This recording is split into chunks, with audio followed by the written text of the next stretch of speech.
የኢትዮጵያ ንግድ ባንክ ደንበኞች በአገልግሎት ክፍያ ማሻሻያው ላይ ቅሬታቸውን እያቀረቡ ይገኛል። እንግዲህ የኢትዮጵያ ንግድ ባንክ ከመስከረም 19 ቀን ጀምሮ ተግባራዊ ባደረገው የአገልግሎት ክፍያ ማሻሻያ ላይ የባንኩ ደንበኞች ቅሬታቸውን እያሰሙ ይገኛሉ።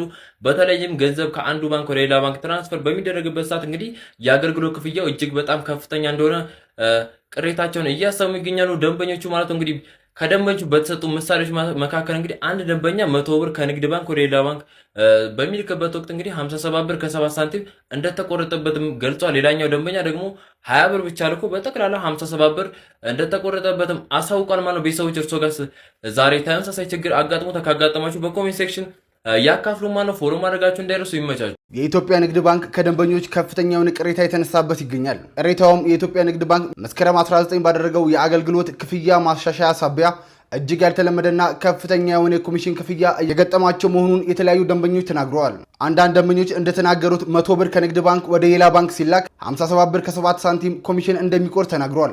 እኔም በግሌ ለማረጋገጥ እንደሞከርኩት ከንግድ ባንክ ወደ አዘር ባንክ 20 ብር ስልክ ከላይ እንደምትመለከቱት 57 ብር ኮሚሽን ቆርጦብኛል። እስኪ እናንተም ጋር ተመሳሳይ ችግር ካለ ኮሜንት ላይ ሀሳባችሁን ጻፉልን።